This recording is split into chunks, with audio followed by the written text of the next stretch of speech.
y les da el motivo más glorioso que debe animar el corazón de todos los hijos de Dios, el alma de todos aquellos que esperan en Cristo Jesús, que Él viene. Tengan paciencia, les dice, hasta la venida del Señor. En el versículo 8 lo dice, lo que significa que pone este juicio que habrá de darse en la tierra, justo muy cercano al tiempo de la venida, porque dice, es para los postreros días, de tal manera que después que dijo a los ricos que su riqueza eran producto del despojo obrero, ahora da una lección a los creyentes a que conserven la paz social. Las palabras de Santiago no alientan, no animan los conflictos sociales de ninguna manera. El Evangelio no autoriza que se hagan esas revueltas sociales. ¿Acaso cuando Dios sacó a Israel de la tierra de Egipto, lo hizo haciendo un gran conflicto social, una revuelta social? No, señores. El Señor sacó un pueblo de dentro de otro pueblo, y en la luz del día y a los ojos de todos, Dios sacó a los suyos sin que hubiera una revuelta social. Y eso me da una preciosa confianza, pero la hace acompañar de un motivo de esperanza a los hijos de Dios. Hermanos, sería Jesús viene por su pueblo. Y el canto que ahorita le oí allí, que en la radio, me parece tan precioso y apropiado, porque habla de que cuando eso suceda, los sufrimientos de los hijos de Dios verán su fin. Alabado sea el nombre del Señor.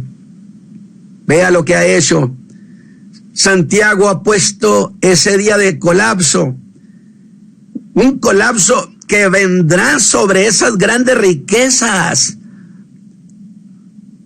definitivamente, y no sé cómo sucede ese colapso, pero esas riquezas van a valer menos que nada. ¿Qué sucederá? Que pierdan su valor y que esos hombres, esos clanes, conozcan lo que es la miseria de la tierra. Por eso les dice que vendrá miseria sobre ellos, aunque como suceso, dije, Santiago lo pone muy cercano a la venida del Señor. Quiere decir que estamos al borde de un colapso de esa naturaleza en las grandes riquezas del mundo. Pues dice, habéis acumulado riquezas para los postreros días. Son cosas que han de suceder un poco antes que el Señor Jesús venga. Y pienso, ¿implicará eso un colapso mundial de las grandes riquezas? Definitivamente sí, a grado que no significará nada, y esos gentes, esos clanes se verán en la miseria y en la indigencia. Es así como inicia dando algo como consejos muy eficientes a los creyentes para que esa espera paciente sea llevadera. Alabado sea Dios. Yo dije una vez cuando hablé sobre Salomón, que Salomón era un tirano, que Salomón habló acerca de los pobres y dio un discurso que yo dije, santo Dios, Salomón se va a poner a llorar por los pobres de la tierra. Dijo, no tienen quien los defienda, no tienen quien los ayude. Y yo dije, bueno, yo espero que Salomón haga un proyecto para apoyarlos, porque él tiene gran riqueza. Sin embargo, lo dijo nada más por estadística. Y cuando se metió a su palacio, se le olvidaron los pobres. Pero a Dios no se le olvidan. Y en el verso 8 agrega que se afirmen en eso. Hermanos, afírmense en que el día del Señor está cerca. Vea ahora cómo Santiago está ministrando al sufrimiento, porque este capítulo es un capítulo de la aflicción, y no pasa por alto que en medio de condiciones difíciles y bajo presión o condiciones críticas que vive el creyente en términos económicos, puede llegar a hacer o decir cosas que no convienen. Y Santiago se atraviesa en su camino para ministrarles. Y me llamó la atención lo que dice, pues pareciera que nada tienen que ver con lo que ha estado diciendo. Escuche lo que dice Santiago en el verso 9. Hermanos, no os quejéis unos contra otros, porque no seáis condenados. He aquí el juez está delante de la puerta. Y otra vez, mis hermanos, otra vez, las declaraciones enigmáticas de Santiago, pero que sin duda tienen un gran sentido para los creyentes cuando están viviendo condiciones de conflicto social y de angustia. Son 3 cláusulas. No os quejéis unos contra otros. Lo está diciendo en el contexto de una crisis social. Luego da una razón muy valedera diciendo, para que no seáis condenados. Pero, ¿quién hará eso de condenar? Si murmuro o me quejo contra mis hermanos, lo dice, el juez está delante de la puerta. Entonces tomemos la primera declaración. No os quejéis unos contra otros. Se dirige a los creyentes, donde ese quejarse, Santiago lo eleva a una cuestión muy grave, pues lo eleva a la posibilidad de ser condenados, que según la idea en griego sería algo como, hermanos, no porque estén en aprietos o en estrechez de sufrimiento social, lleguen a dar cabida a las quejas y a las murmuraciones contra otros creyentes. ¿Lo oyó? Y que es cosa parecida a cuando dijo a los que se sentían por encima de todos y se sentían con derecho a juzgar a los demás. Ve, conserva esa misma línea de pensamiento. No murmuréis los unos de los otros.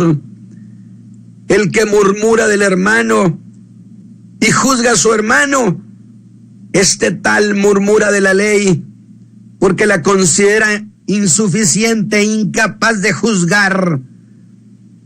Y entonces, como siente que la ley de Dios, la ley de la gracia, no juzga, que es incapaz, él toma el lugar de un juez. Pero si tú juzgas a la ley, no eres guardador de la ley, sino eres juez, y le has quitado a Dios el lugar de juez que le corresponde. Así que en esta misma idea, Santiago habla de que bajo condiciones críticas, escúchelo bien, de estrechez económica en que viven los creyentes, usted no haga queja contra otros para sacar de su alma su rabia social, porque evidentemente eso es lo que hace. Y la razón es que hace un contraste entre lo que le sucede a usted frente al bien que le sucede a otro hermano. Está haciendo un contraste. A mí me va mal, estoy batallando, pero en cambio a este otro hermano le está yendo bien. Bien se ha dicho con sabiduría que toda comparación es odiosa. Y él dice, no lo hagan, porque hay un juez que está a la puerta. A esos detalles está ministrando, a esas pequeñas zorras que arruinan la vida de un creyente y arruinan la relación saludable de la iglesia. Y yo sostengo que el mejor sitio para reunirnos es allí donde está la congregación de Dios. Porque si en ese lugar de la iglesia, de lo que llamamos la iglesia, no hay paz, sino murmuraciones, entonces ¿en qué lugar puede haber paz si no hay allí con los hijos de Dios? A esas quejas que se dicen con la intención que alguien las escuche.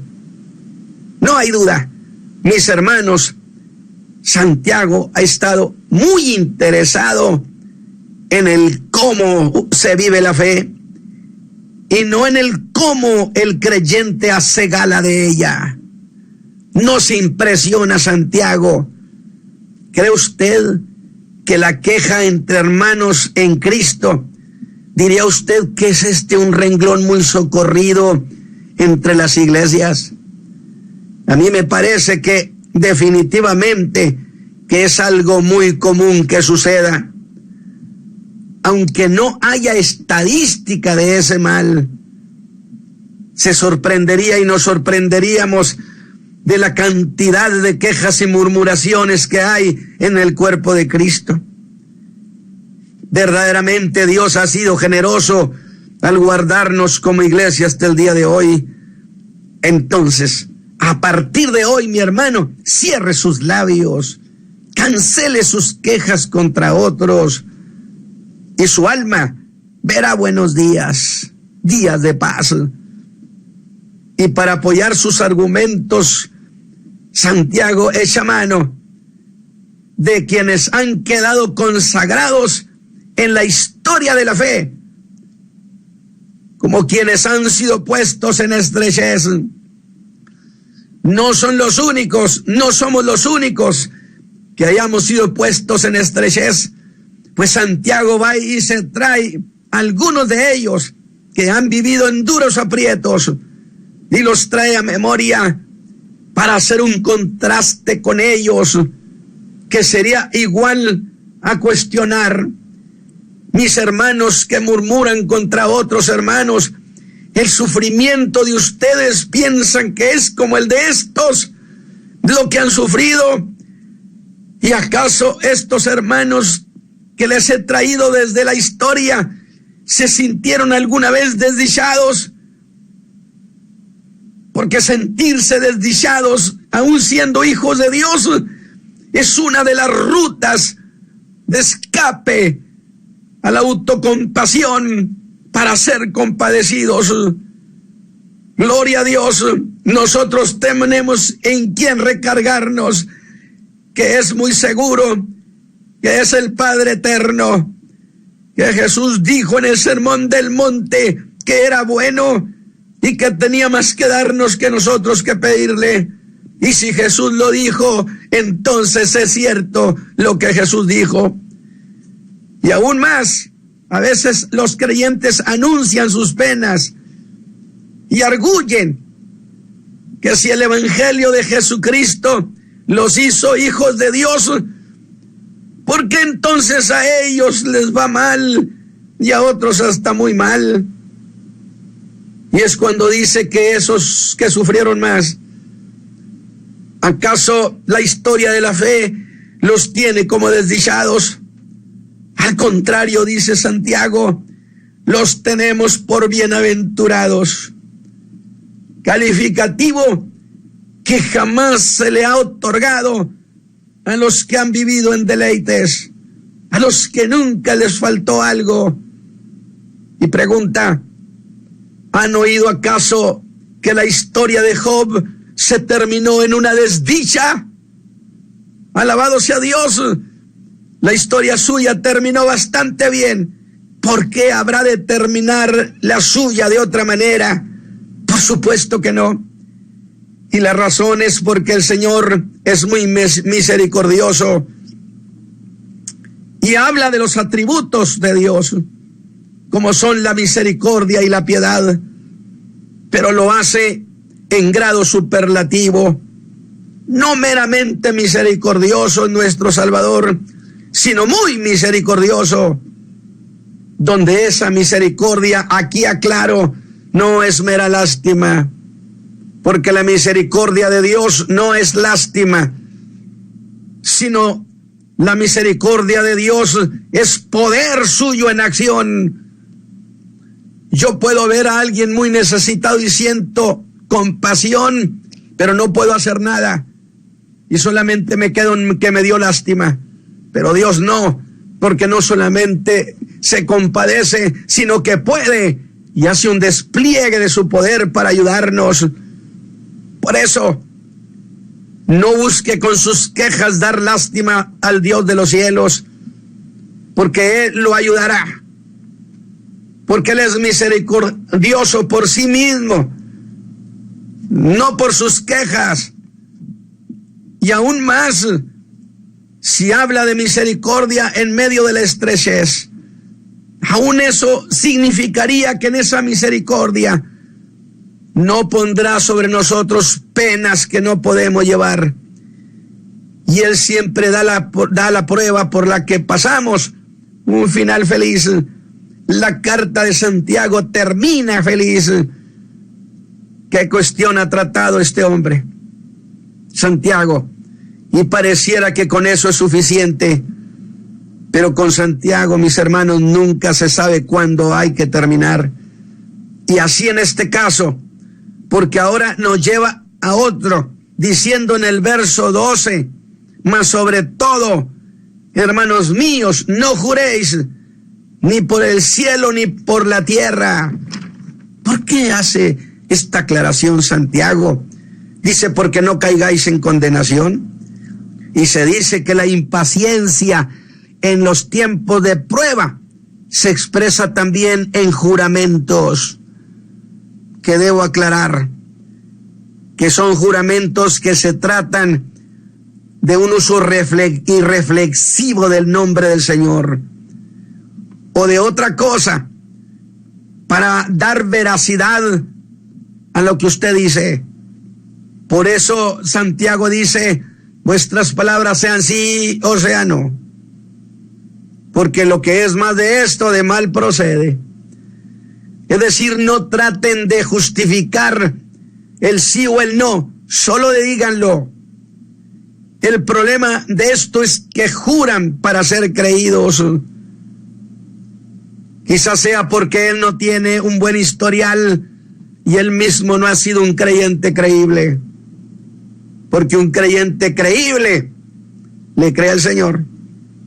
Y yo le pregunto esta mañana, ¿es usted un creyente creíble? Si usted ha cuidado eso, entonces, ¿por qué jurar para que le crean? Con decirlo sería suficiente. Y otra vez, ¿por qué eso? ¿Qué relación tiene esto con lo que Santiago está diciendo del sufrimiento en que un creyente puede padecer en los tiempos de crisis, en tiempos difíciles? ¿Qué tiene que ver jurar con los malos tiempos? Es que se ha dicho que en la desesperación, porque esto es cierto, en la desesperación de los tiempos difíciles, el juramento lo tienen los hombres a flor de labios. Y yo sé lo que es sufrimiento, porque como familia hemos mordido el polvo, pero siempre Dios nos ha mantenido de pie. Cuando usted interpreta que lo que le sucede es una injusticia, que eso es algo que usted no merece, y cuando usted tiene esta forma de entender lo que le sucede, es común que hasta jure y digan cosas como que Dios me castigue si no es cierto que soy fiel. ¿Cuándo podríamos nosotros impresionar a Dios con nuestra fidelidad?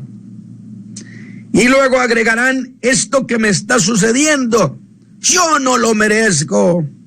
Dígame una cosa, ¿ha oído a los creyentes expresarse de esa manera? Santiago está hablando de no ser irreflexivos con nuestras expresiones. Y las cosas irreflexivas no pueden jamás ser hermanas de la paciencia. Porque la paciencia corre y va junto con el creyente. Y cuando nosotros sentimos que nos cansamos, Pedro lo enseña en sus cartas, es como si la paciencia fuera a un lado de nosotros, y cuando nos ve que queremos renunciar a la carrera, la paciencia voltea a vernos y nos dice: un poquito más, hermano, un poquito más. Y vamos avanzando. Las cosas irreflexivas no son jamás hermanas de la paciencia. Y ahora, después de esos males, es que habla de 3 estados de cosas, según el versículo 13 y 14. El que está afligido, el que está alegre o el que está enfermo. Y vaya que las enfermedades son verdaderos ladrones del sueño, de la paz, de la tranquilidad. Aquí yo veo demasiada gente que nos llama para que oremos por ellos, por su salud. ¿Por qué razón? Porque no tienen para una consulta, mucho menos para comprar las medicinas que son altísimas. Y se ven cuestionados a atenderme o comer. Definitivamente le agradezco al Señor que en la cruz del Calvario también haya proveído no solo salvación, sino salud para el cuerpo, porque fuimos curados por su llaga. Porque Él ha proveído a la iglesia de esa posibilidad. Y yo quisiera hacer una observación. Viene un colapso sobre la tierra, donde habrá multitudes enfermos, agobiados profundamente, y que no tengan ninguna posibilidad. El Estado Nacional Republicano ya no tendrá recursos para darle salud. Aquí nosotros lo estamos viviendo, esa experiencia. El desabasto de los medicamentos. La gente la vemos con una tristeza en sus ojos. Pero déjeme decirle algo.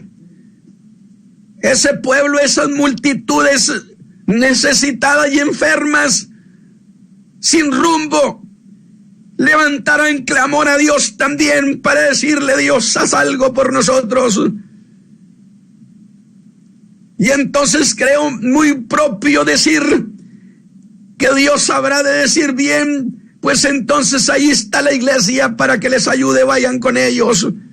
Y entonces yo me pregunto, la iglesia contemporánea tiene los recursos, tiene para responder a esa emergencia social.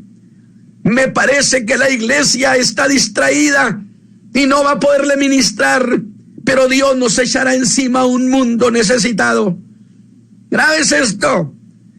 De tal manera que entonces Santiago está hablando: ¿está alguno entre vosotros afligido? Otra versión dice: ¿alguno entre vosotros sufre? O bien, ¿está alguno alegre? ¿O está alguno enfermo entre vosotros? ¿Qué se puede hacer? A partir de aquí, Santiago empieza con el tema de la oración. Pero como está hablando de los que juran en esos tiempos, cuando todo sale mal y cuando todo parece estar en contra de lo que usted es, estar en contra suya, Santiago le dice que en vez de jurar en los tiempos malos para gritar a todo mundo que eso que le sucede no corresponde a lo que usted es, que no corresponde a su fidelidad a Dios, pero que es una manera de decir que Dios está cometiendo con usted una injusticia. En vez de jurar en alocada impaciencia, Santiago dice: haga oración. Está afligido, haga oración. Miles de hijos de Dios han levantado plegaria en sus angustias. Dice la Biblia, este pobre clamó a Jehová y oyólo Jehová y lo curó y lo levantó de su ruina. ¿Usted cree que Dios ha cambiado? Los hijos de Dios no podemos tener un lenguaje acusatorio. Habla de estas circunstancias de la vida. Cuando tenemos problemas, debemos allegarnos a Dios para hablarle de nosotros y las cosas que nos suceden. Si estamos alegres, entonces que nuestro corazón se eleve en alabanza. Y la idea es que en cada circunstancia de la vida, Dios se convierte en parte de cada momento nuestro. Así ha terminado Santiago su carta, ministrándole a los hijos de Dios, porque él sabe que los creyentes también viven tiempos muy malos. Bien dijo el Señor Jesús, no te ruego que los quites del mundo, sino que los guardes del mundo. Padre eterno, que esta enseñanza de esta carta preciosa se haya convertido en una bendición para el corazón de mis hermanos. Que esta carta, Señor, produzca fruto. Padre eterno, que en sus almas haya quedado sembrada estas ideas preciosas. Te lo ruego por Cristo Jesús, y que nuestros hermanos del auditorio, junto con nosotros, hayamos sido edificados en esta fe preciosa. Por Cristo Jesús. Amén. Gracias, mis hermanos, por escucharme este tiempo sobre esta carta. Espero haber sido una bendición. Hermano pastor. Amén. Gracias una vez más y por esta enseñanza tan maravillosa en la carta de Santiago, una carta que nos expresa aún en la actualidad cómo se vivió en aquel tiempo, pero como usted lo dijo proféticamente, ya que la palabra conoce, el Espíritu Santo conoce los tiempos y estamos viviendo tiempos difíciles, pero en Cristo Jesús, Él es nuestra provisión, en el cual, ahí lo dice, como lo estábamos usted expresando en el versículo 11, que aún habéis oído de la paciencia de Job y habéis visto el fin del Señor, que el Señor es muy misericordioso y compasivo. ¿Cómo no nos dará también a nosotros, a usted, a mí y a todos los que amamos su venida? Aunque ciertamente la Escritura también lo dice, que toda la criatura gime a una y aún esta tierra está con dolores de parto porque la situación se agrava, pero sabemos recurrir a aquel que todo lo puede. Si nos hizo, también cómo no nos dará las otras cosas. Pastor, agradecido estamos en esta mañana por su participación en esta tremenda y carta maravillosa de Santiago, y nos ha abierto el corazón para decirle, Señor, dependemos totalmente de usted, porque sin Él, de las cosas que hagamos, nuestras fuerzas se cansan, pero cuando acudimos al Señor, Él nos da mayor estabilidad. Gracias a Dios por haberme permitido participar, mis hermanos, y de veras esta carta no tiene contradicción con las cuestiones de la fe. Es una carta maravillosa, enigmática ciertamente, sin embargo es una carta para pensarla y razonarla. Que Dios nos ayude, hermano Isaí. Amén. Bueno, si usted desea llamarnos y si no, pues estaremos terminando con una alabanza. En nuestro teléfono en el estudio es el área 704-831-2465, 704-831-2465. Será la próxima ocasión que estará el pastor Natividad Ramos desde la ciudad de Monterrey, Nuevo León, México, trayendo una vez más esta palabra que nos edifica. Queremos también anunciarle que ellos también tienen en la ciudad de Monterrey un programa que es todos los lunes. Tiempo nuestro sería de 11 a 12 de la noche. Es en la bueno, no estoy seguro, pastor, si usted nos puede informar más. Y también los sábados por la mañana, también denos la información, por favor, si tiene alguna página o algo en el cual nuestros hermanos también puedan sintonizarle a esa hora. Bueno, le voy a decir algo. En realidad, qué pena, no me la he aprendido, pero aquí está nuestra hermana Adriana Ramos. Bueno, vamos a oír. Y ella sin duda nos va a decir, sí, por favor, hermana Adriana. Sí, buenos días, hermano. Estamos allí en la página YouTube, en el canal Iglesia El Camino de la Fe, o bien Tendencias de Nuestro Tiempo. También los sábados de 9:15 a 10:50 de la mañana. Amén. Amén. Gracias, de 9:15, pero estamos hablando de tiempo de ellos, así es que nuestro tiempo aquí, Carolina del Norte, serían las 10:15 de la mañana. Así es que, bueno, le agradecemos infinitamente a usted que nos está sintonizando en cualquier parte del mundo. Gracias, Pastor Natividad Ramos, y por esta enseñanza que nos ha traído, muy linda, muy expresiva. Así es que no deje, porque la palabra del Señor continúa el lunes a partir de las 9 de la mañana, hora nuestra, aquí en Carolina, y también en cualquier parte del mundo a través de nuestra página en el internet, que es el www.radiooracion.com. También queremos agradecer a nuestros hermanos allá en Rhode Island, en Nueva York. Es en la página Radio Oasis Espiritual. También ahí nos están sintonizando. Pastor, muchas gracias. Dios me le bendiga y gracias una vez más por este tiempo. Un placer en Cristo, hermano.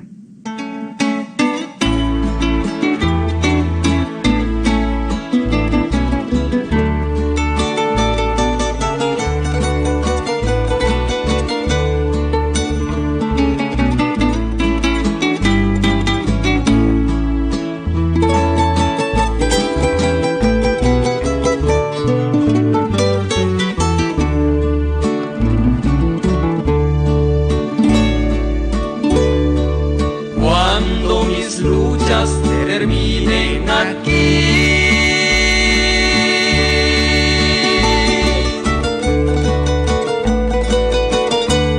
y aseguro en los cielos ya esté.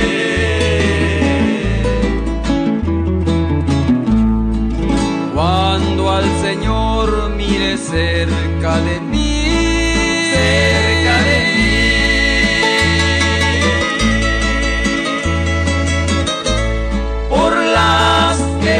de su gloria tendré.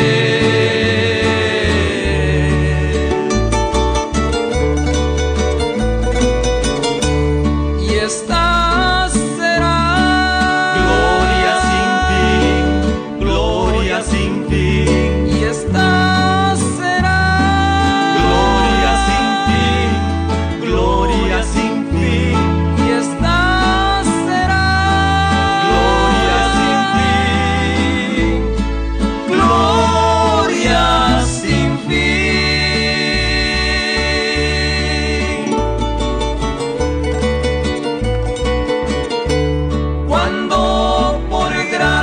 su faz pueda ver.